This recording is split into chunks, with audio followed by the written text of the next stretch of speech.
Assalamualaikum warahmatullahi wabarakatuh. Selamat siang Bapak Ibu semua. Terima kasih atas kehadiran Bapak Ibu dalam kegiatan diseminasi budaya positif. Saya, Budara, selaku moderator akan menyampaikan susunan acara pada siang ini. Yang pertama, pembukaan. Yang kedua, sambutan kepala sekolah. Yang ketiga, pemaparan, penyebaran, dan penerapan budaya positif sekaligus tanya jawab. Dan yang terakhir adalah penutup.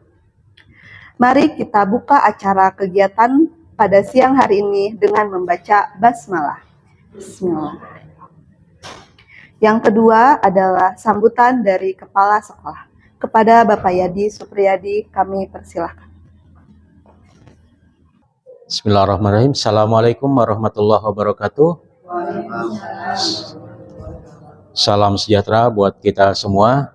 Semoga Bapak Ibu selalu diberkahi, selalu sehat, bahagia. Itu yang paling penting.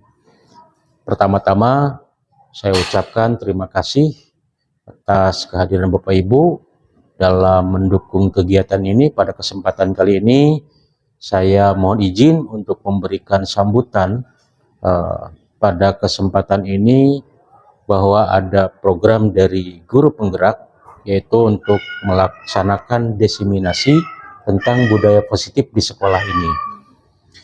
Bapak Ibu yang saya hormati, disiplin budaya positif salah satu di sekolah kita sebenarnya sudah banyak terjadi, baik itu kedisiplinan ataupun kebiasaan perilaku anak untuk selalu bertegur dengan salam, lalu bersalaman di mana datang ataupun ketemu dengan guru, dan tentu saja budaya-budaya positif yang ada di sekolah kita yang perlu kita pertahankan, yang perlu kita inovasikan, kita tingkatkan, dan tentu saja ini bagian yang sangat luar biasa, ajang edukatif di sekolah.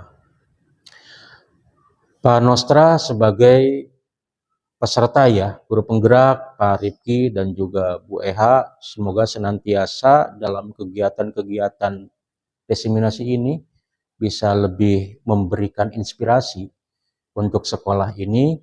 Tentu saja salah satu implementasi dari budaya positif itu adalah mengedepankan atau mengoptimalkan tentang kedisiplinan.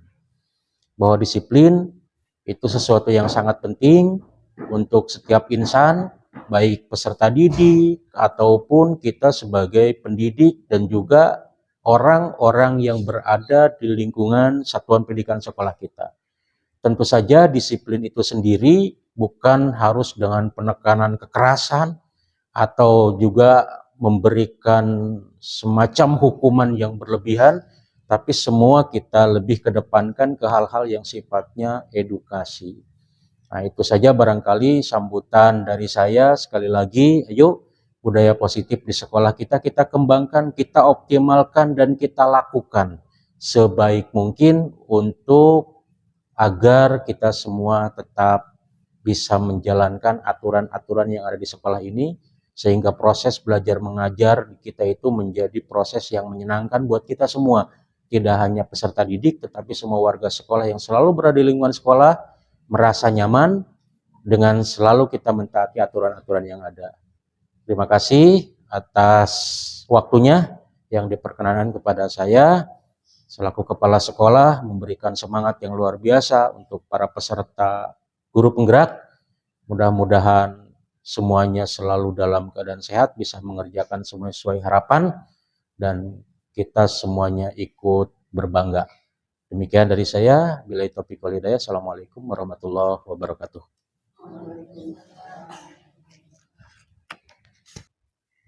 Acara selanjutnya yaitu pemaparan, penyebaran, dan penerapan budaya positif sekaligus tanya jawab.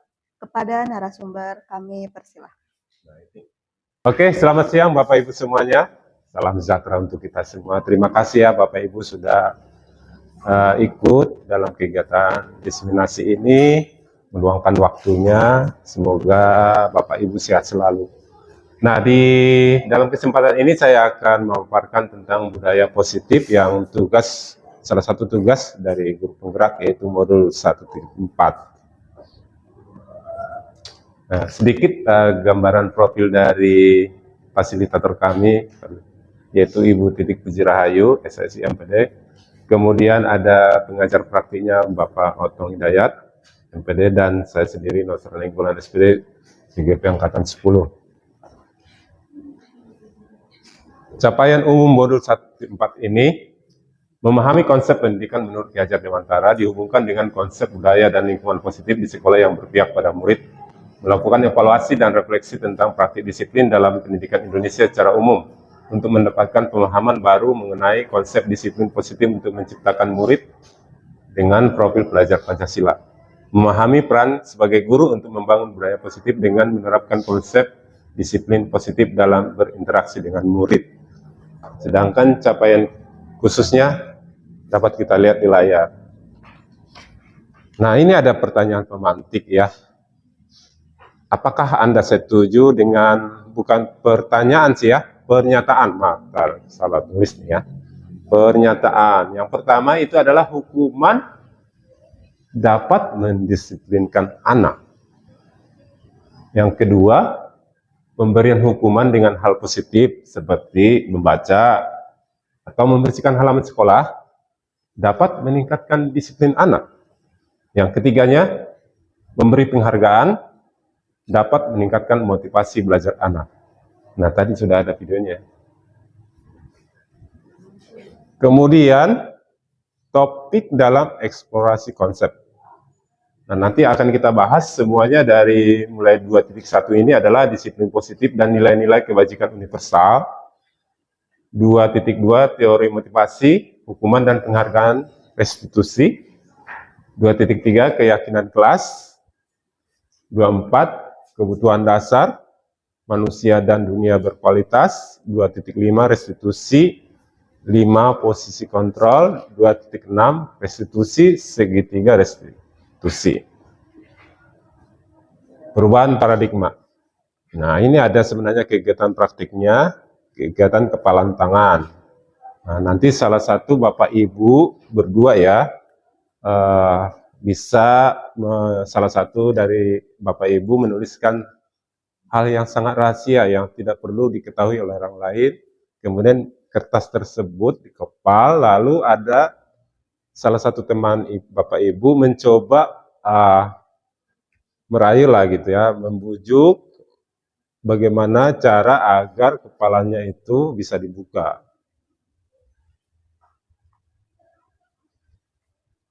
Perubahan paradigma teori kontrol atau ilusi kontrol. Ada 4 ya, ilusi guru mengontrol murid.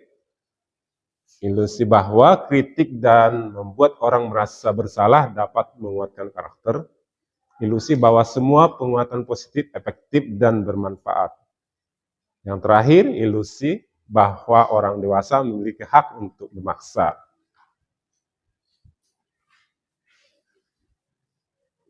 Siapa ya sesungguhnya yang memiliki kontrol itu? Kalau kita perhatikan stimulus responnya, kita mencoba mengubah orang agar berpandangan sama dengan kita. Sedangkan dalam teori kontrolnya itu adalah kita berusaha memahami pandangan orang tentang dunia. Memahami pandangan orang lain tentang dunia. Yang berikutnya adalah perilaku buruk dilihat sebagai suatu kesalahan. Nah, perilaku buruk anak-anak kita, seringkali kita melihat bahwa itu adalah suatu kesalahan. Sebenarnya kalau dalam teori kontrol itu adalah semua perilaku memiliki tujuan. Pasti anak itu melakukan sesuatu yang salah, mungkin ada alasannya, ada tujuannya. Yang berikutnya, orang lain bisa mengontrol saya. Dari sisi teori kontrolnya, Anda tidak bisa mengontrol orang lain. Siapa sesungguhnya yang memiliki kontrol? Kalau dilihat dari stimulus responnya, kita mencoba mengubah orang agar berpandangan sama dengan kita. Nah, sedangkan menurut teorinya adalah kita berusaha memahami pandangan orang lain tentang dunia. Perilaku buruk dilihat sebagai suatu kesalahan. Semua perilaku memiliki tujuan. Orang lain bisa mengontrol saya. Hanya Anda yang bisa mengontrol diri Anda. Saya bisa mengontrol orang lain. Anda tidak bisa mengontrol orang lain. Pemaksaan pada saat bujukan gagal. Dengan kolaborasi dan konsensus, menciptakan pilihan-pilihan baru. Model berpikir menang atau kalah, kalau dalam teorinya, model berpikir menang-menang atau win-win solution. Bapak Ibu, silakan Ibu. Selama ini kita sering mendengar istilah disiplin, dan tidak asing lagi ya kata-kata disiplin itu ya. Ternyata setelah ditelusuri, disiplin itu berasal dari bahasa Latin ya, disciplina, yang artinya belajar ya.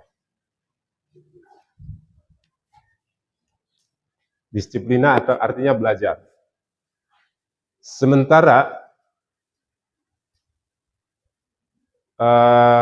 istilah disiplin itu sudah berubah dalam pemahaman sekolah atau selama ini yang kita pahami ya. Dalam budaya kita ya, disiplin itu sesuatu yang dilakukan seseorang pada orang lain untuk mendapatkan kepatuhan ya, supaya patuh, supaya tertib gitu ya. Kecenderungan umum adalah menghubungkan kata disiplin dengan ketidaknyamanan, bukan dengan apa yang kita hargai atau pencapaian suatu tujuan mulia. Nah, Bapak Ibu, disiplin itu menurut kata aslinya itu sebenarnya belajar. Jadi kita harus belajar bagaimana memahami nilai-nilai kebajikan atau nilai-nilai yang bisa kita munculkan atau dari diri kita sendiri.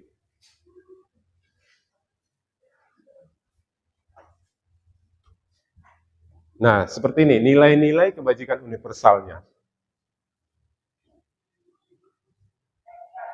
Ada beriman, bertakwa kepada Tuhan Yang Maha Esa, dan berakhlak mulia, mandiri, bernalar kritis, berkebinekaan global, bergotong royong, dan kreatif. Pembelajaran berikutnya adalah teori motivasi, hukuman, dan penghargaan restitusi. Nah, ini ada pertanyaan Bapak Ibu. Bagaimana cara membangun budaya positif di sekolah dan langkah-langkah mengadakan kesepakatan kelas yang baik, efektif, dan efisien. Adakah kesulitan untuk membangun budaya positif di sekolah? Sebutkan. Apakah indikator keberhasilan penerapan segitiga restitusi? Oke. Teori motivasi perilaku manusia. 1. Untuk menghindari ketidaknyamanan atau hukuman. Apa yang akan terjadi apabila saya tidak melakukannya? Nah, jadi dalam perilaku manusia itu, hukuman itu sebenarnya dihindari ya. Menghindari ketidaknyamanan ya, hukuman itu ya. Dan itu berasal atau bersumber dari motivasi eksternal. Yang kedua, untuk mendapatkan imbalan dari orang lain atau institusi. Apa yang akan saya dapatkan apabila saya melakukannya? Nah, motivasi yang berikutnya adalah imbalan atau reward ya. Itu juga termasuk dalam motivasi eksternal. Nah, yang dua ini sering kita praktikkan dalam di sekolah selama ini, di mana hukuman dan reward hukuman bagi yang melakukan pelanggaran, rewardnya bagi yang sudah melaksanakan tugasnya atau kewajibannya dengan baik dan melakukan prestasi. Tetapi itu baru motivasi yang berasal dari eksternal. Coba kita lihat yang ketiga, untuk menghargai diri sendiri. Saya akan menjadi orang yang seperti apabila saya melakukannya. Saya akan menjadi orang yang seperti apabila saya melakukannya. Nah, ini adalah yang termasuk motivasi internal yang berasal dari dirinya atau intrinsik. Ini merupakan tujuan disiplin positif. Jadi si anak yang poin ketiga ini adalah menghargai nilai-nilai atau menghargai dirinya sendiri. Jadi bukan karena faktor luar atau motivasi luar eksternal.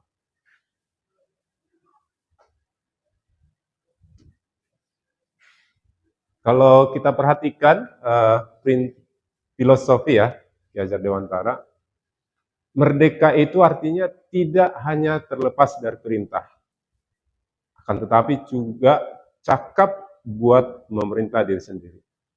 Nah, ternyata Bapak Ki Hajar Dewantara sudah membuat pemikiran yang memerdekakan anak kita ya. Jadi sebagaimana kurikulum merdeka, kita juga harus mengadopsi apa yang telah menjadi pemikiran Ki Hajar Dewantara. Salah satunya adalah tentang merdeka itu. Merdeka itu artinya bukan berarti harus bebas tanpa batas, tapi tetap terkendali dan didasari dari dirinya sendiri.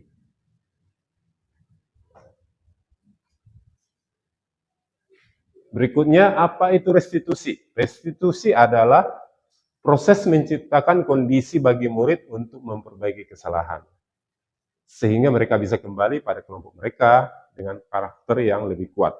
Restitusi juga merupakan proses kolaboratif yang mengajarkan murid untuk mencari solusi untuk masalah mereka dan membantu murid berpikir tentang orang seperti apa yang mereka inginkan dan bagaimana mereka harus memperlakukan orang lain. Seperti ini 9 ciri-ciri restitusi ya.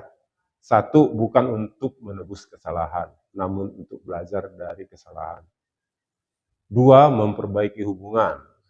3, tawaran, bukan paksaan. 4, restitusi menuntun untuk melihat ke dalam diri. 5, restitusi mencari kebutuhan dasar yang mendasari tindakan. 6, restitusi diri adalah cara yang paling baik.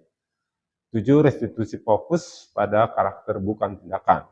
8, restitusi fokus pada solusi. 9, restitusi mengembalikan murid yang berbuat salah pada kelompoknya. Ini adalah cara-cara yang menyelesaikan persoalan anak-anak kita. Dengan melaksanakan ciri-ciri ini berarti kita sudah menjalankan tahapan restitusi. Keyakinan kelas. Mengapa tidak peraturan saja? Mengapa harus keyakinan kelas? Nah, sekarang ini setelah kami belajar dari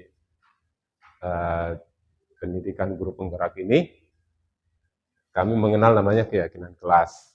Yang selama ini kita tahu bahwa yang kita gunakan di sekolah kita adalah peraturan kelas atau peraturan dari sekolah. Ada pertanyaan, mengapa kita memiliki peraturan harus menggunakan helm bila mengendarai kendaraan roda 2? Silakan Bapak Ibu, kenapa sih kita harus memakai helm gitu kalau misalnya mengendarai kendaraan roda 2? Silakan, mungkin ada yang mau memberikan tanggapannya, jawabannya. Ya, Bu Isti silakan. Tentu saja untuk keselamatan diri ya Pak. Oh ya. Tapi kalau menjadi hal yang tadi ditunjukkan, mungkin kita sudah hati-hati misalnya, tapi orang lain bawa kendaraan tidak hati-hati. Jadi kita disenggol orang lain, kalau pakai helm kan sebenarnya kepala terbentuk ke aspal Iya. atau gimana. Kalau pakai helm sih mungkin 99% terlindungi. Setidaknya ya, terbantu untuk mencegah hal-hal yang tidak mengurangi. lebih meminimalisir dampaknya. Betul. Terima kasih Bu Isti. Silakan Bu Eha. Kalau saya jarak dari sekolah ke rumah itu kan jauh. Jadi kalau pakai helm itu jilbabnya jadi berat. Oh, penampilan lah ya. Jadi nggak berat. Melindungi mata dan tubuh ya Bu. Iya, iya. Iya. Jadinya lebih apa ya? Lebih safety ya. Iya. Selain safety. Iya.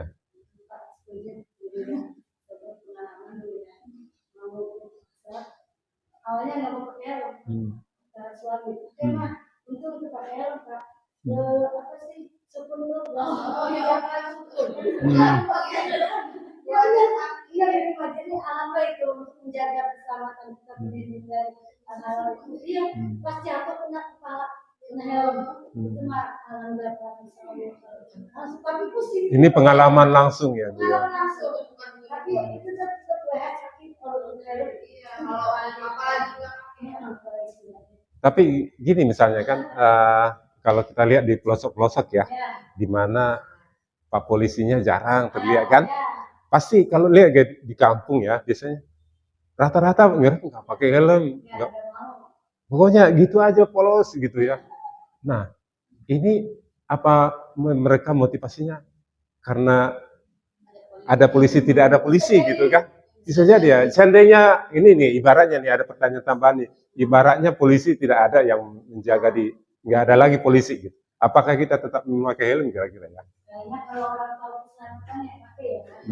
Biar keselamatan juga kalau kita jatuh kan keselamatan semua dan Oh gitu ya. Tetap sebenarnya harus pakai ya.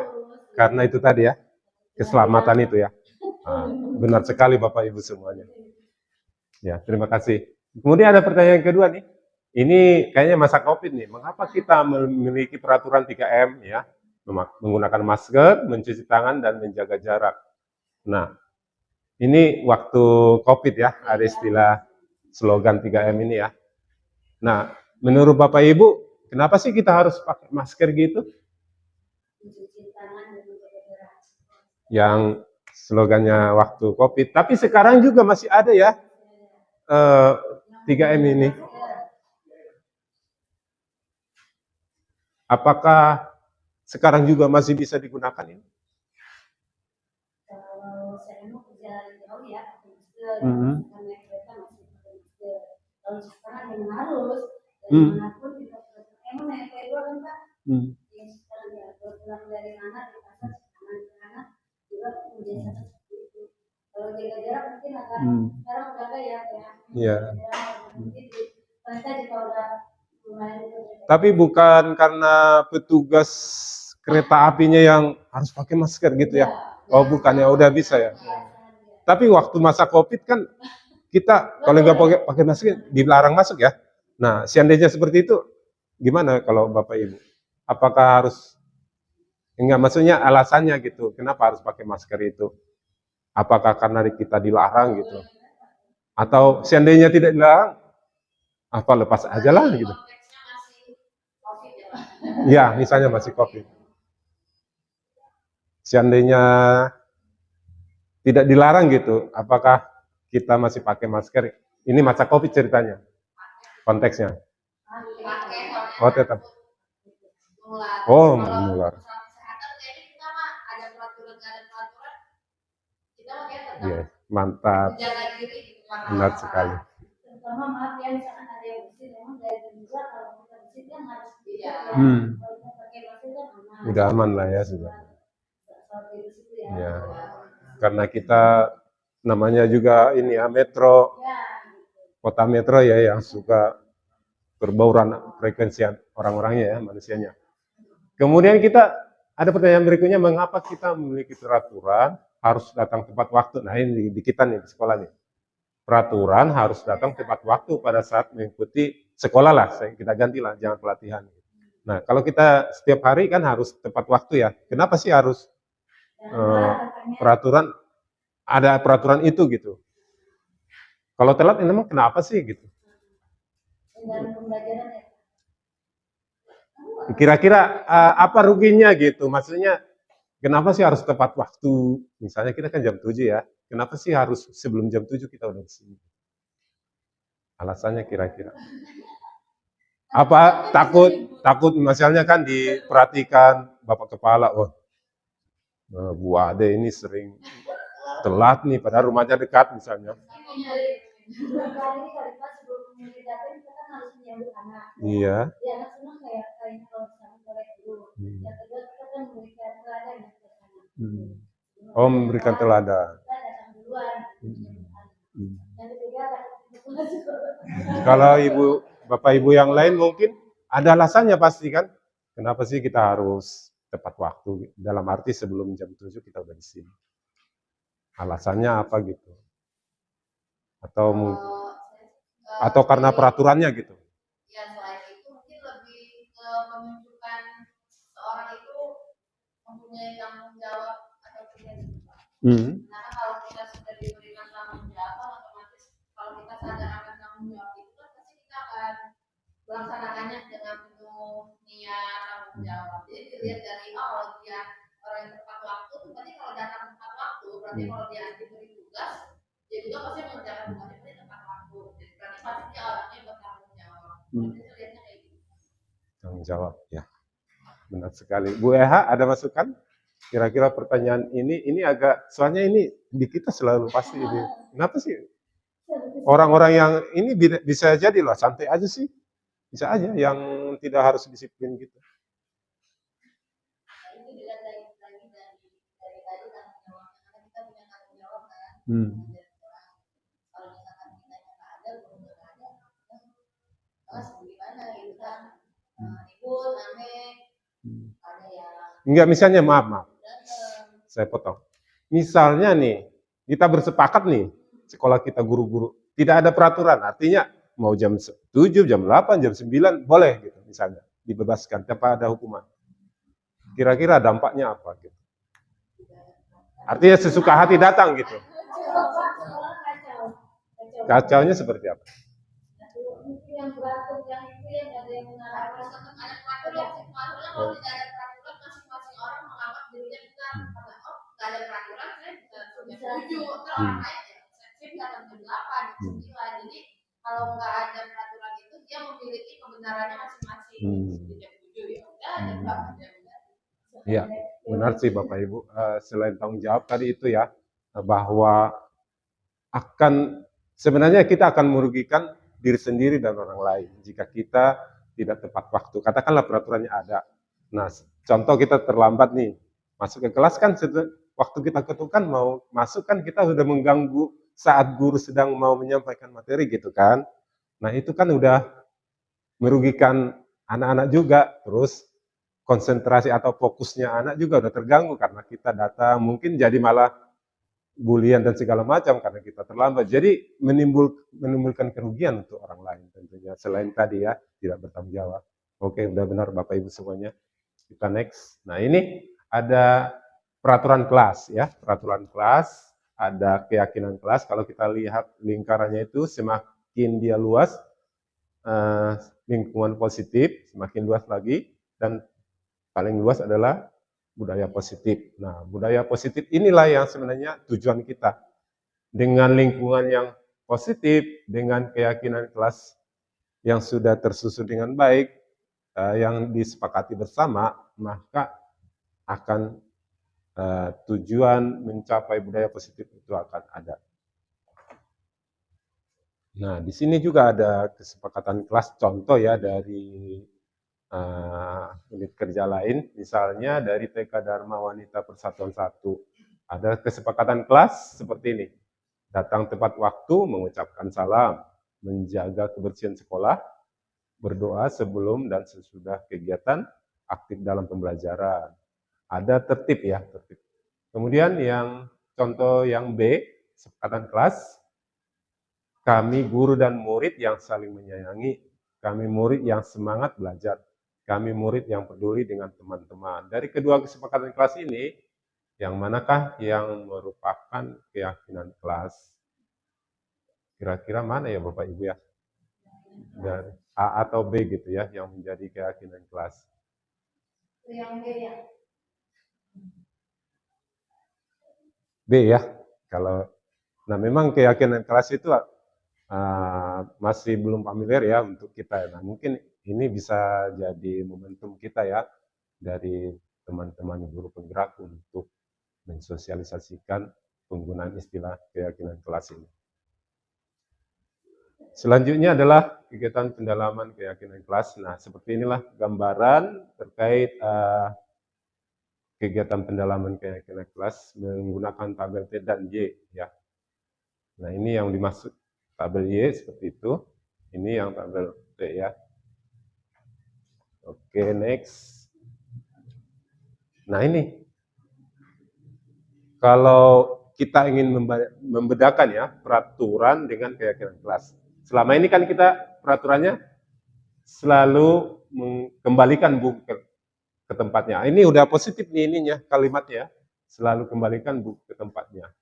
Dilarang mengganggu orang. Nah kalau ini negatif ya Bu ya, Bapak. Hadir di sekolah 15 menit sebelum pembelajaran dimulai. Masih ada negatifnya. Dilarang melakukan kekerasan, menggunakan kalimat negatif juga. Dilarang menggunakan narkoba, negatif. Bergantian atau menunggu giliran, gunakan masker, jangan berlari di kelas atau koridor. Nah, kalau kita transfer ya, jadi keyakinan kelas seperti ini. Bukan transfer, apa istilahnya? Konversi ya. Nah, seperti ini. Selalu kembalikan buku ke tempatnya, itu menurut peraturan. Nah, sekarang keyakinan kelas tanggung jawab yang dimaksudnya tanggung jawab dia mengembalikan buku itu ya. Kemudian dilarang mengganggu orang lain. Nah, nanti di keyakinan kelas kita cukup menuliskan menghormati orang lain. Makna keduanya sebenarnya sama, cuma ini menggunakan kalimat yang positif. Hadir di sekolah 15 menit sebelum pembelajaran dimulai, menghormati orang lain, berkomitmen. Nah, komitmennya ada seperti tadi, menghormati orang lain. Kalau kita terlambat, pasti kita sedang mengganggu pembelajaran yang sedang berlangsung. Kemudian dilarang melakukan kekerasan. Nah, ini keselamatan, menghormati orang lain. Kemudian dilarang menggunakan narkoba. Nah, intinya adalah kesehatan. Bagaimana kita menjaga kesehatan. Bergantian atau menunggu giliran, antri ya, menghormati orang lain. Bersabar. Nah, nanti bahasa-bahasanya keyakinan seperti ini. Gunakan masker, kesehatan, keselamatan. Memang sih secara umum keyakinan kelas itu menggunakan kata-kata yang abstrak ya. Jadi mungkin nanti bisa lebih detail lagi supaya tetap menggunakan kalimat yang positif. Tapi anak bisa lebih memahaminya, maksudnya lebih jelas, tidak terlalu abstrak banget. Kemudian jangan berlari di kelas atau koridor, keselamatan, keamanan. Agak ini deh. Berikutnya, penambahan materi pada diri hukum ya. Penambahan materi pada diri hukum oleh penghargaan. Nah ini hukuman dan penghargaan. Menurut risetnya itu ada 8. Pengaruh jangka pendek dan jangka panjang, penghargaan menghukum, penghargaan mengurangi ketepatan, penghargaan tidak efektif, penghargaan merusak hubungan. Ada 8 ya. Penghargaan menurunkan kualitas, penghargaan mematikan kreativitas, penghargaan mengurangi motivasi intrinsik. Tadi secara umum kita udah membahas ya tentang penghargaan. Ternyata penghargaan itu bisa berdampak yang 8 poin ini, ya, penghargaan menghukum. Nah ini ada kalimat yang aneh ya, penghargaan tapi menghukum gitu. Seperti apa sih ini maksudnya gitu, penghargaan menghukum. Diberikan penghargaan, tapi sebenarnya kita sedang menghukum anak tersebut. Justru ke anak tersebut tidak baik. Kemudian penghargaan tidak efektif, penghargaan merusak hubungan. Pengaruhnya hanya jangka pendek dan jangka panjang. Penghargaan menurunkan kualitas, penghargaan mematikan kreativitas, penghargaan mengurangi motivasi intrinsik. Nah, mungkin perlu juga kita evaluasi di sekolah kita penghargaan-penghargaan yang selama ini kita berikan. Ya, tentunya jangan sampai dari 8 poin ini kita melakukannya gitu. Jadi kita harus penghargaan yang proporsional lah ya. Artinya tidak berlebihan dan tidak melukai yang lain yang tidak mendapat penghargaan. Seperti contoh, misalnya dalam ranking atau peringkat kelas, kita panggil misalnya di halaman sekolah, siapa saja yang juara 1, 2, 3 dipanggil setiap kelas. Sementara di peserta lain yang ikut upacara hanya terdiam, hanya apa ya, bahkan bisa menimbulkan kecemburuan, bisa juga menimbulkan misalnya pemikiran, alah itu mah anaknya mungkin karena dekat dengan guru, pasti di luar yang dipanggil ke depan itu pasti bisa menimbulkan dampak yang tidak baik kepada akibat dari penghargaan ini. Bisa saja, itu mah karena nyontek, atau bisa aja karena hal-hal lain, faktor-faktor lain yang apa ya, membuat si anak jadi tidak baik perilakunya gitu. Ya, kita berikutnya adalah bentuk program kebajikan atau apresiasi. Apresiasi. Dalam memberikan apresiasi, pengakuan perlu diingat beberapa hal. Beri pengakuan secara khusus, secara pribadi, kepada semua murid, konsisten dan proses. Nah ini kita diingatkan untuk memberikan apresiasi. Apresiasi itu tidak selalu harus materi ya, berupa pujian, berupa semangat, berupa motivasi, atau dukungan yang membuat anak semakin semangat dalam belajar. Nah, atau mungkin ada yang bermasalah, bisa kita berikan semangat. Walaupun kita memberikan apresiasi atau penghargaan, tapi tidak menjadi melukai yang tidak mendapat penghargaan, murid yang lainnya. Contoh pengakuan apresiasi kebajikan. Membuka. Kemarin saya perhatikan, rasa empatimu besar sekali. Situasi pada saat menolong murid baru di kelas kita. Jadi ada di rasa empatimu besar sekali. Kemudian saya menghargai kepedulianmu pada saat kamu membantu teman-temanmu di tugas kelompok. Terima kasih untuk, dan seterusnya nanti di seperti kalimat rumpang ya, rasa tanggung jawabmu. Pada saat kamu memungut kertas yang berserakan di lantai. Jadi berupa apresiasi ya, pengakuan. Nah ini juga bisa kita bedakan ya antara hukuman atau konsekuensi gitu. Mencatat 100 kali dalam buku kalimat, saya tidak akan terlambat lagi karena terlambat di sekolah. Masih ada nggak sih Bapak Ibu memberikan hukuman mencatat misalnya karena tidak membuat PR atau terlambat menulis, saya tidak akan terlambat lagi. Tapi dulu mungkin kita pengalaman ya. Berarti kita sudah mencoba mendekati yang bersifat ini ya, keyakinan kelas ya.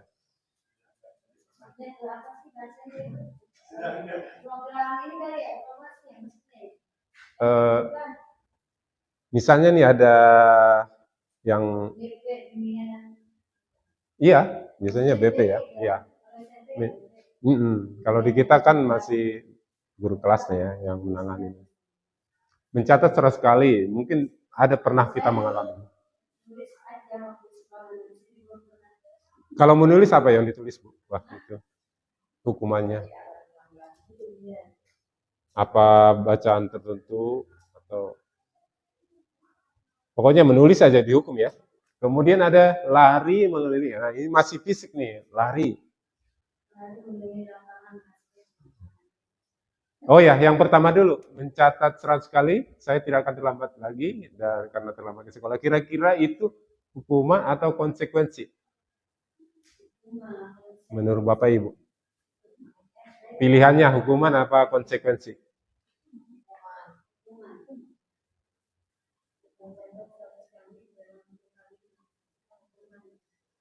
Hukuman ya? Nggak apa-apa berbeda. Kalau Bu Ade yang 100 kali mencatat itu, hukuman.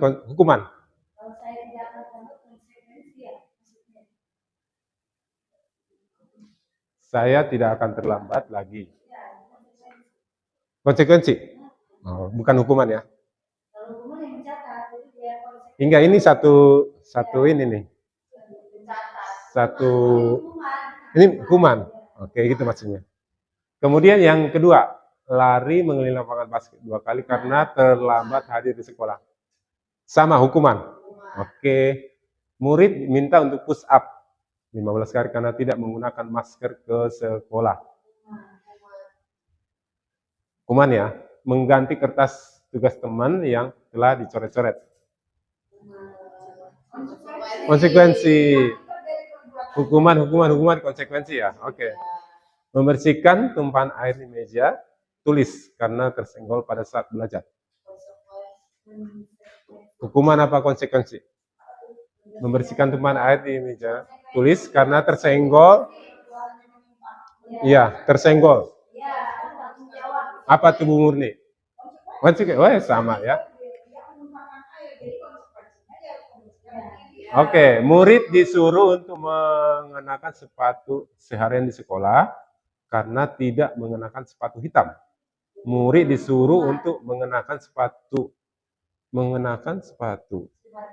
sekolah. Murid disuruh untuk tidak kali ya. Tidak menggunakan sepatu. Tidak menggunakan, jadi dia tidak pakai sepatu karena tidak mengenakan sepatu hitam. Mungkin sepatunya warna lain waktu itu. Hukuman ya. Lari mengelilingi lapangan. Ini ada lagi fisik nih. Lari mengelilingi lapangan basket 2 kali karena terlambat 10 menit untuk pelajaran PJOK. Hukuman ya, bukan konsekuensi. Yakin? Yakinnya ya. Soalnya ini keyakinan kau nanti. Oke, kita lihat hasilnya. Seperti ini. Nah, ternyata ini ada sama-sama lari ya. Ini lari. Tapi ini lari. Kenapa kira-kira ini kok jadi konsekuensi gitu? Ya, Bu Isti. Padahal sama-sama lari kan? Dia makan terlambat, cuma di atas terlambat aja sama ya. Sama, terlambat. Jadi dihukum lari. Karena pelajaran PJOK olahraga. Betul sekali. Nah ini, kalau ini bukan masalah, nggak ada kaitannya gitu. Tidak sedang karena olahraga, dia lari. Tapi kalau ini juga, mau tidak mau, dia memang harus lari. Karena kegiatan olahraga. Pemanasan gitu maksudnya. Ya ulang lagi gitu. Orang lain Udah. Nah itu. Betul sekali. Kayaknya udah pernah deh bisnis. Cegep. Oke, next. Nanti diedit lagi. Oke. Perbedaan hukuman dan konsekuensi. Ini ya, terlihat jelas ya. Nah, ada sudah banyak sekali. Oke, kita next. Ini ada perbedaan ya, ada tabel perbedaan. Hukuman, konsekuensi, dan restitusi. Nah, sedikit saya jelaskan. Hukuman itu sebaiknya tidak kita gunakan lagi, tapi kita menggunakan istilah restitusi. Konsekuensi juga sebenarnya nggak salah-salah amat ya, tapi ada dampaknya ke anak itu ya. Ada dampak negatif yang membuat anak bisa dendam, tersinggung gitu ya. Tapi kalau restitusi, mudah-mudahan bisa mencari solusi ya di dalam setiap permasalahan yang dialami anak.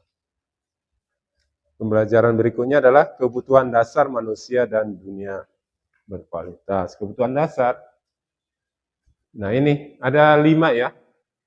Bertahan hidup, penguasaan, kebebasan, kesenangan, kasih sayang, dan rasa diterima. Jadi murid-murid itu pada dasarnya jika melakukan kesalahan atau ada permasalahan, itu tentu ada kebutuhan dasarnya yang tidak terpenuhi. Ya, selama ini kita hanya tahu, ya pokoknya kalau salah ya dihukum. Tapi ternyata di balik itu ada kebutuhan dasarnya yang tidak terpenuhi. Misalnya bukan hanya di sekolah aja, bisa di rumah juga. Kenapa sih tidak mengerjakan PR misalnya? Mungkin ada apa ya? Misalnya kesenangannya terganggu gitu. Kebutuhan dasar bagian kesenangan terganggu. Kenapa? PR-nya banyak Pak, ada 30 gitu. Semua uraian semua lagi gitu kan. Nah, bisa membuat dia kebebasannya terganggu. Seharusnya dia hanya cukup mengerjakan sejam atau 30 menit. Nah, ini dia harus mengerjakan sampai 3 jam. Ini hanya satu contoh. Atau kebebasan juga bisa ya. Atau misalnya orang tuanya terlalu ketat, ini nggak bisa, itu nggak bisa. Dia merasa kebebasannya dirinya apa ya, terpasung gitu. Pasung mah makanan itu.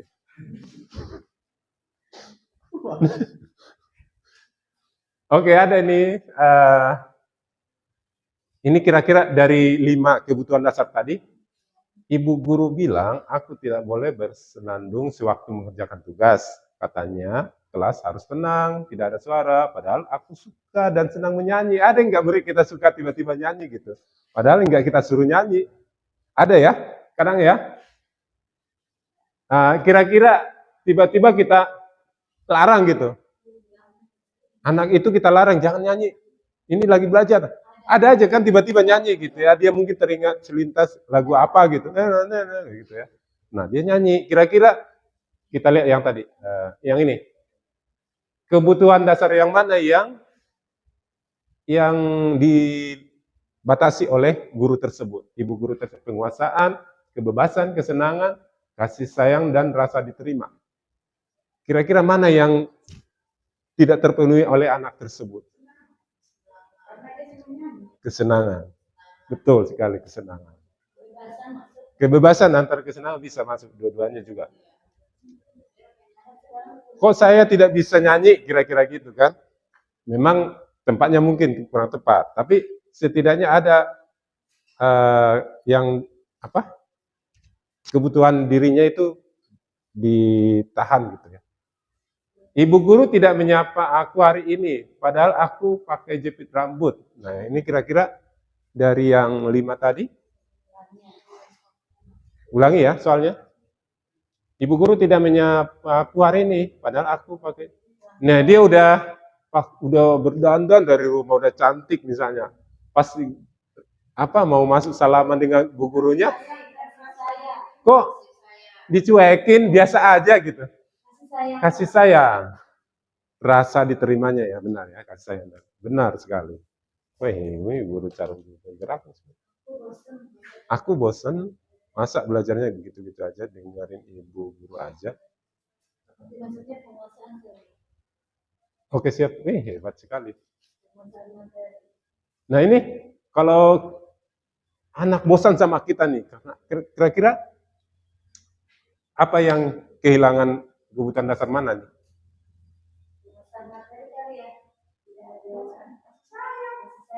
Kasih sayang kurang nyambung kali ya. Bisa jadi penguasaan ya. Dia tidak menguasai materi itu, jadi dia akan bosan. Atau dari kitanya mungkin bisa juga memberikan materinya. Gak apa-apa ya kalau salah Bu Murni.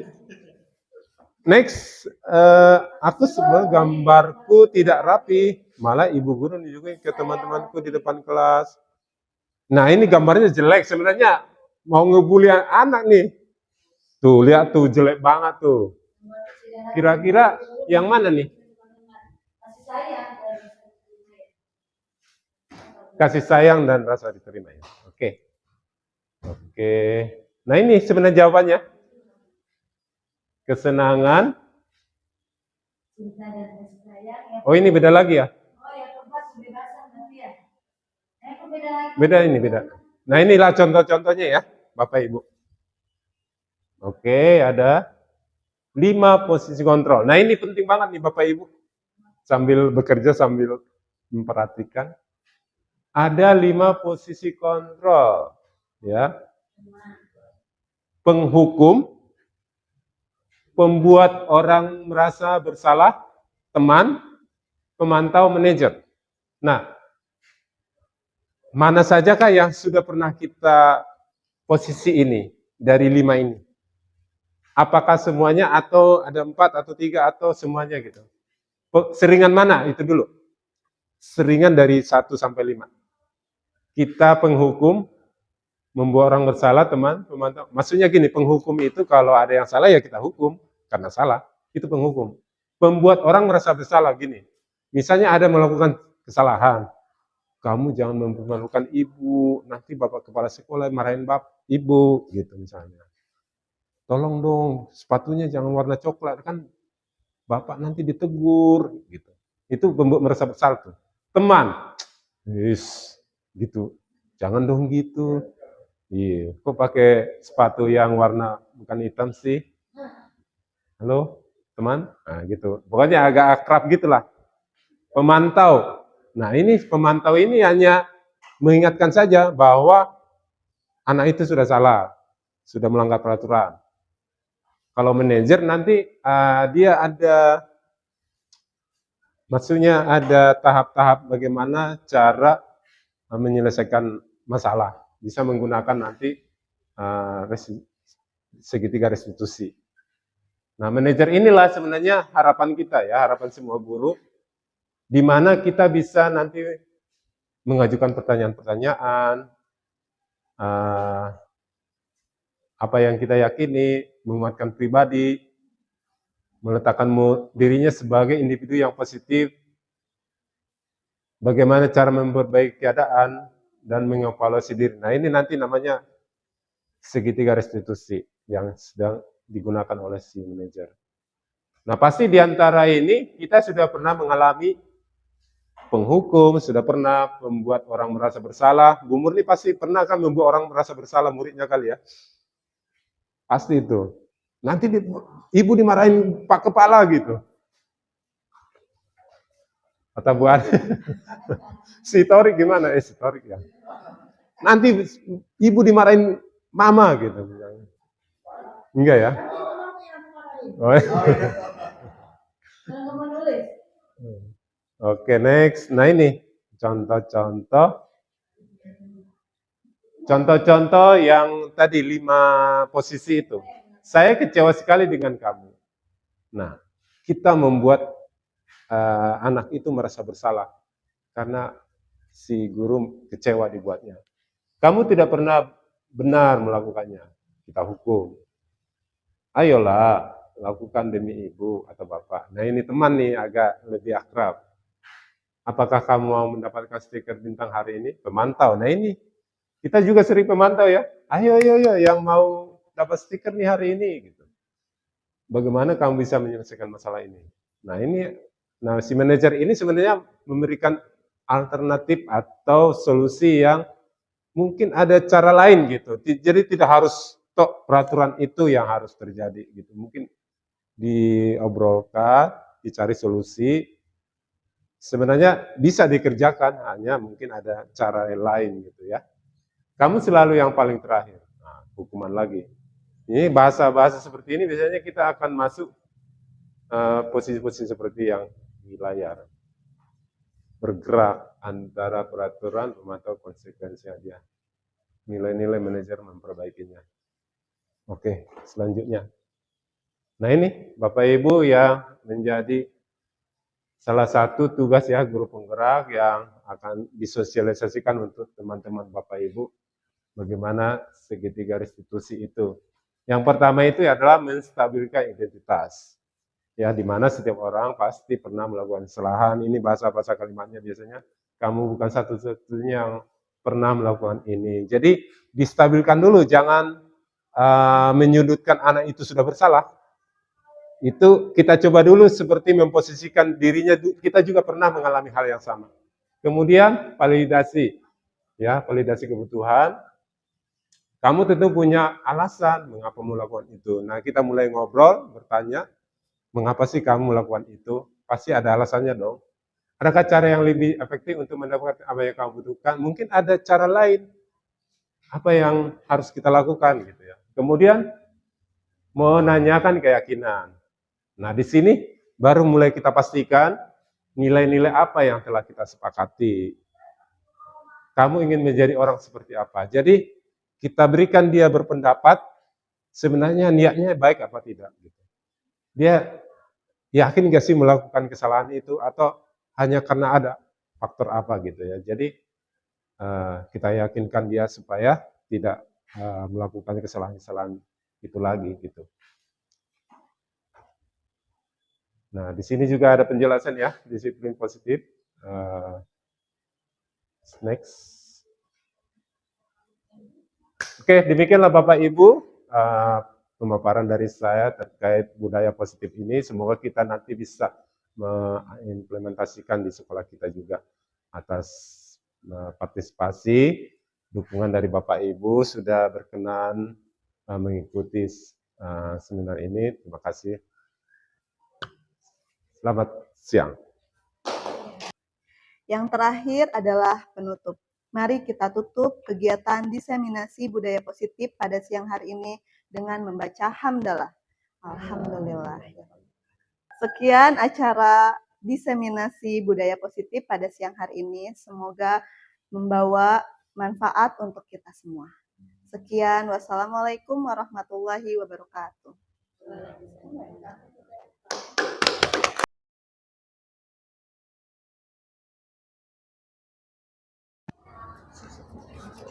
Oke, selamat pagi anak-anak semua. Apa kabar? Terima kasih ya, sudah kita akan memulai pembelajaran. Tapi sebelum itu, kita sudah memasuki tahun ajaran baru. Kita akan membuat suatu keyakinan kelas. Sebenarnya hampir sama sih dengan kesepakatan kelas yang sudah pernah kita buat ya. Nah, sekarang ada istilah baru, namanya keyakinan kelas. Sama sih pemahaman kita dengan peraturan, cuma peraturan itu identik dengan penghukuman atau hukuman ya. Nah, kalau keyakinan kelas itu kita ajak anak-anak kalian semua penuh dengan kesadaran mengikuti kesepakatan yang sudah kita buat. Jadi bukan karena takut sama guru, takut sama peraturan, takut dihukum. Jadi betul-betul kalian sadar melakukan apa yang telah kita sepakati. Ingat ya, selama ini kan kita misalnya hadir tepat waktu. Kita hadir tepat waktu bukan karena takut dihukum oleh guru, tapi karena ingin supaya waktu belajar itu tidak terlewatkan misalnya. Atau kita tidak mengganggu orang yang sedang belajar. Kalau kita kan datang terlambat kan, aduh mengganggu guru, mengganggu teman-teman yang sedang belajar. Jadi sekarang kalian harus sadar, kalau saya terlambat berarti telah merugikan orang lain, merugikan juga diri sendiri. Karena itu sekarang kita menyusun keyakinan kelas, ya sama-sama. Nanti setiap anak-anak silahkan menulis apa keinginan, harapannya supaya sekolah kita, kegiatan sekolah kita berjalan dengan baik dan lancar, ya, tidak menemukan masalah-masalah. Oke, Bapak kasih nanti ya, ini catatan kamu nanti tuliskan, boleh 1 kata, 2 kata, apa yang mau kita rawat ruangan kelas kita ini. Misalnya terkait dengan kebersihan, misalnya makan di kelas bisa tidak. Jadi dibuat ininya ya, kita sepakati ya, supaya kita saling menghormati keputusan yang kita buat. Atau misalnya kalau berantem, boleh nggak Pak? Nah, nanti kita buat supaya, oh kalau dibaca kita harus saling menyayangi, saling menghormati, ya. Membuli gimana Pak? Nah itu berarti tidak menggunakan kata tidak membuli teman, tidak itu lagi, tapi saling menyayangi, gitu ya. Kita kan harus saling menyayangi, gitu ya. Oke deh, Bapak yakin sudah paham belum? Ya. Oke, sekarang curahkan isi hati kamu lewat stick note ini. Silahkan tuliskan apa yang kamu inginkan kita sepakati di kelas. Silakan. Nah, tolong dibagi. Tolong dibagi. 1 orang cukup. Tuliskan supaya ruangan kelas kita ini tertib, lancar, tidak terjadi perkelahian, tidak terlambat ke sekolah, tidak merusak taman atau posisi buku perpustakaan kita gitu ya. Jadi semuanya tertib. Oke. Silahkan ditulis sesuai pendapatnya saja, tidak harus sesuai punya temannya. Ya, silahkan. Nanti minta tolong ya satu orang ke depan untuk membacakan hasil catatan-catatan kita. Ya, silahkan.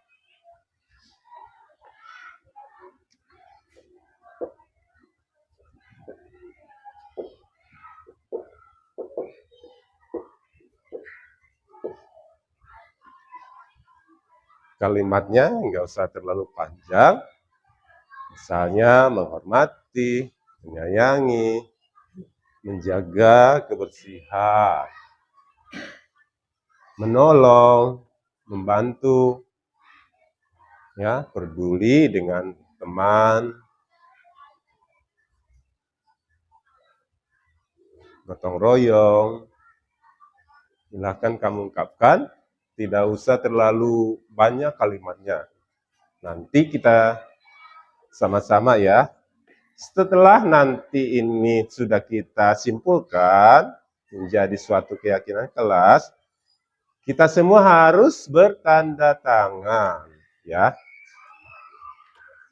Nanti kita pajang di dinding kita di sini. Jadi selalu kita ingat bahwa kita sudah berjanji lewat tanda tangan tersebut, ya, sudah komitmen gitu. Oh, saya sudah menandatangan, berarti saya juga harus menghormati apa yang sudah kita sepakati. Bagaimana anak-anak, sudah siap? Oke, silahkan siapa nih yang mau bantu Bapak? Gelina aja, minta tolong. Hapna? Rizal. Membaca dong.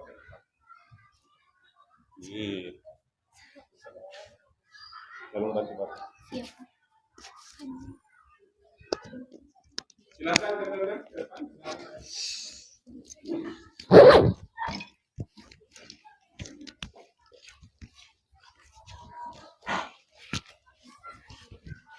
Hapna ada tutup pulpen aku yang jatuh, tolong ambilin ya.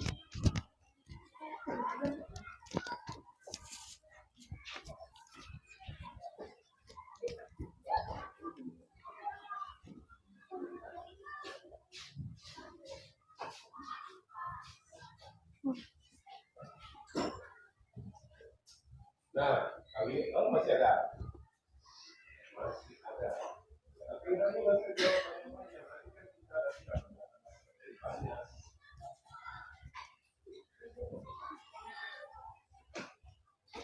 Oke, nanti Nanda Faija tolong nanti dibacakan dari sini, kemudian ke sini ya.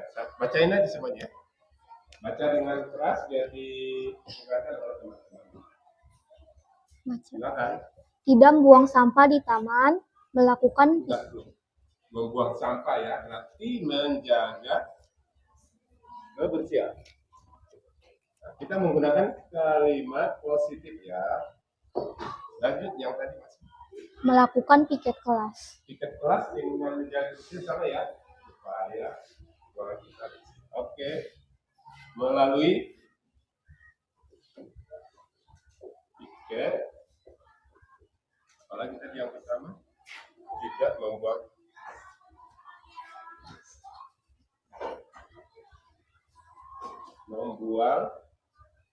sampah pada tempatnya. Oke, next. Saling menyayangi dan menghormati teman. Menyayangi.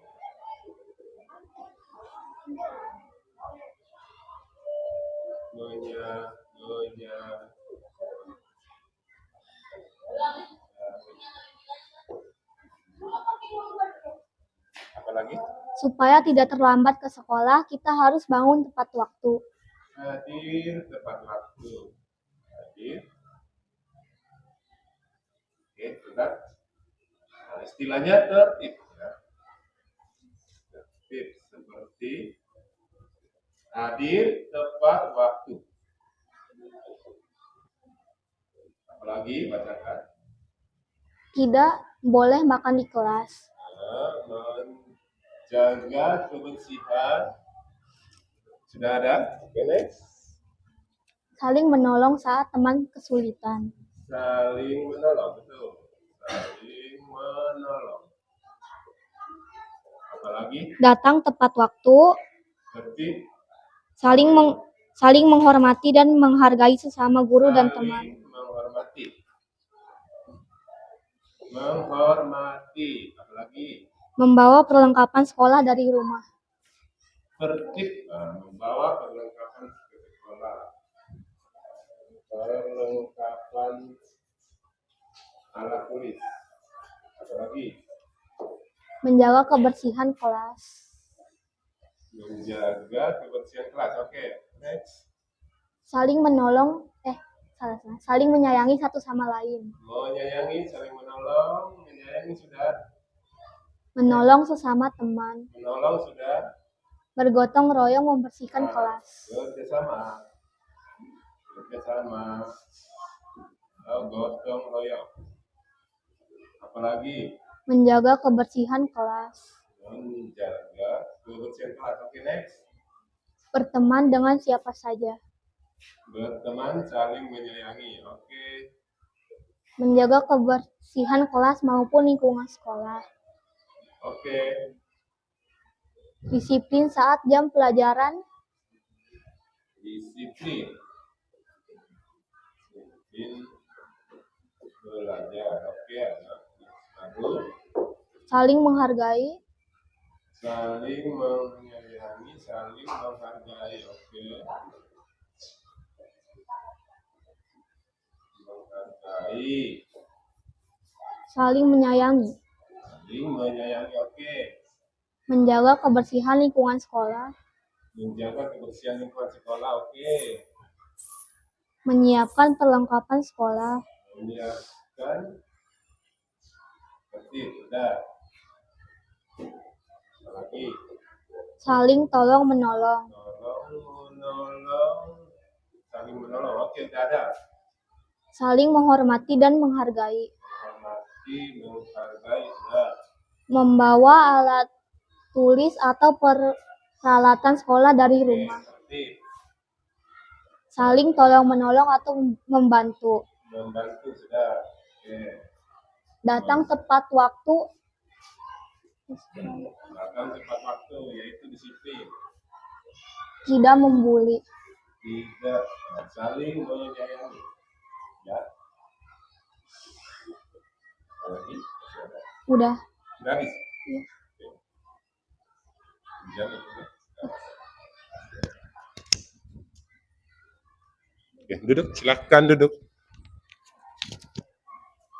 Nah, anak-anakku semua sudah dapat catatan rangkuman dari yang kalian tuliskan tadi. Bapak bacakan ya sebagai kesimpulan. 1. Menjaga kebersihan melalui piket, membuang sampah pada tempatnya. Pokoknya yang sifatnya membuat lingkungan kita kotor, ya kita jaga dengan menjaga kebersihan maksudnya ya. Kemudian saling menyayangi dengan teman kita sendiri. Ingat ya, kita dididik sini di sekolah kita supaya saling menyayangi ya. Ketiga, tertib. Baik antri, hadir, pulang, bel masuk, bel keluar, bel istirahat, semua harus tertib. Ya, itu maksudnya. Jadi kalian harus luas pemikiran sekarang. Bukan harus ditulis hadir tepat waktu. Tapi sekarang tertib artinya termasuk itu. Saling menolong atau membantu. Nah, sini juga kita dilatih untuk saling menolong. Lihat teman kita ada yang kesulitan, kita tolong. Saling menghormati. Nah, kita itu banyak perbedaan. Suku, agama, bahasa, kulit, warna kulit suka kalian beda-bedain ya. Atau ukuran badan, kecil, tinggi, pendek. Ya, itu harus kita saling menghargai, menghormati. Kemudian kerjasama, gotong royong. Nah, kalau ada kegiatan-kegiatan kerjasama, baik dalam kelompok tugas, menjaga kebersihan lingkungan sekolah, kita kerjasama, gotong royong. Disiplin belajar, tugas-tugas, PR ya, atau yang ditugaskan oleh guru. Kemudian saling menghargai, itu tadi ya, menghargai itu dari sisi perbedaan yang ada. Kita semua pasti berbeda ya, tapi harus saling menghargai. Nah, sebentar lagi Bapak akan membuat, diketik lagi ya, biar lebih rapi. Nanti kalian semua menandatangani, kita pajang nanti di dinding, supaya setiap hari bisa kita lihat bahwa kita harus menghormati yang kita buat keyakinan kelas tersebut. Demikianlah pembuatan keyakinan kelas hari ini. Terima kasih, karena waktu bel sudah bunyi, silakan nanti istirahat. Oke, terima kasih, selamat pagi. Oke.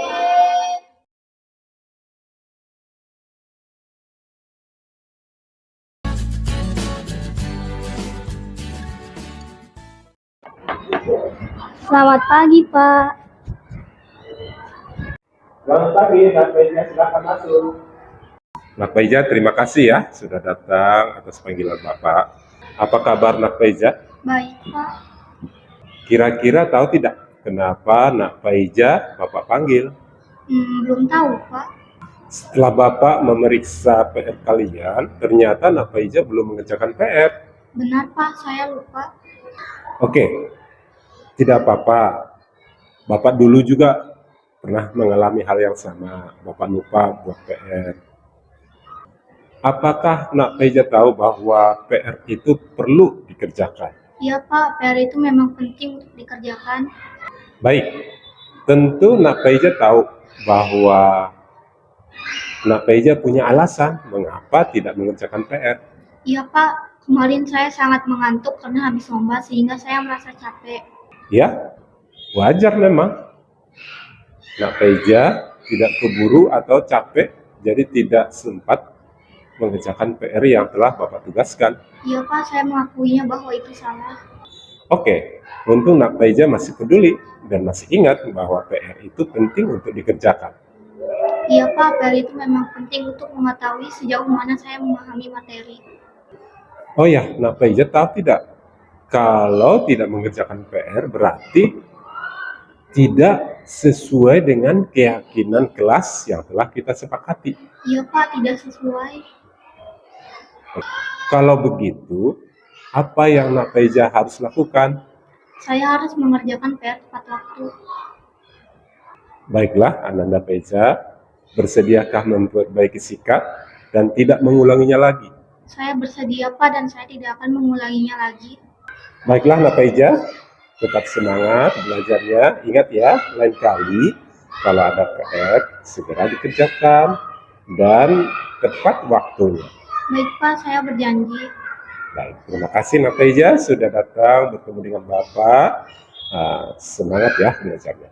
Baik, Pak, terima kasih. Selamat pagi. Selamat pagi.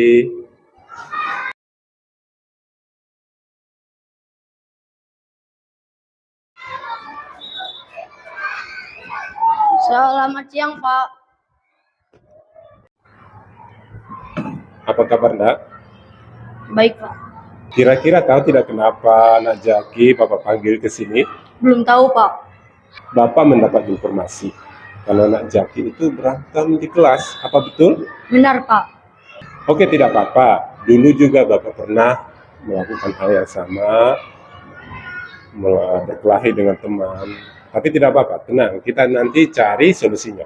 Iya, Pak. Tapi percayalah bahwa persoalan tadi bisa kita selesaikan dengan baik. Iya, Pak. Dengan siapakah Nak Jaki berkelahi? Saya berkelahi dengan Dika, Pak, terjadi pada saat istirahat. Apakah Nak Jaki tahu kalau berkelahi itu tidak baik dan tidak terpuji? Iya, Pak. Tahu. Baiklah Nak Jaki, pasti Nak Jaki punya alasan kenapa berkelahi dengan Dika. Iya, Pak. Waktu itu Dika menjelekkan nama orang tua saya dan saya pun merasa terhina, Pak. Oh begitu, wajar memang Nak Jaki marah dan kecewa. Iya, saya marah dan kecewa, Pak. Baik, Nak Jaki, mempertahankan diri itu boleh. Tapi ingat lagi bahwa di sekolah itu tidak tempat untuk berkelahi dan tidak dibolehkan. Iya Pak, saya telah menyakiti teman saya. Nah, Jaki tahu tidak kalau berkelahi itu salah satu yang tidak sesuai dengan keyakinan kelas yang telah kita sepakati. Iya Pak, tidak sesuai. Dengan begitu, apa yang Nak Jaki akan lakukan? Saya harus melaporkan ini kepada Bapak jika terjadi sesuatu.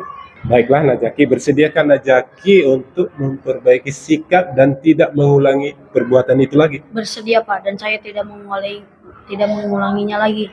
Baiklah Nak Jaki, terima kasih dan sudah menyadari bahwa tindakan berkelahi adalah perbuatan yang tidak terpuji dan tidak sesuai dengan keyakinan kelas kita.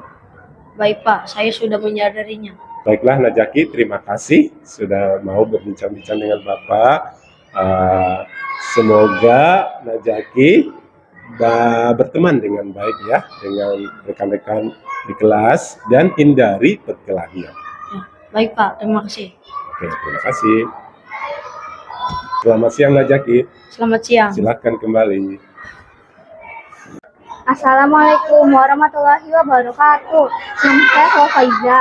Setelah saya dan Pak Guru mengadakan dialog, saya mendapat solusi bagaimana cara menyelesaikan masalah di mana saya tidak mengerjakan PR. Terima kasih Pak Guru, saya menyadari bahwa PR itu harus dikerjakan agar bisa memahami materi yang telah diberikan. Assalamualaikum warahmatullahi wabarakatuh. Assalamualaikum warahmatullahi wabarakatuh. Nama saya Muhammad Zaki. Setelah saya dan Pak Guru mengadakan dialog, saya mendapat solusi dalam menyelesaikan masalah yang saya lakukan. Terima kasih Pak Guru, sehingga saya menyadari bahwa berkelahi itu tidak baik karena telah menyakiti teman saya.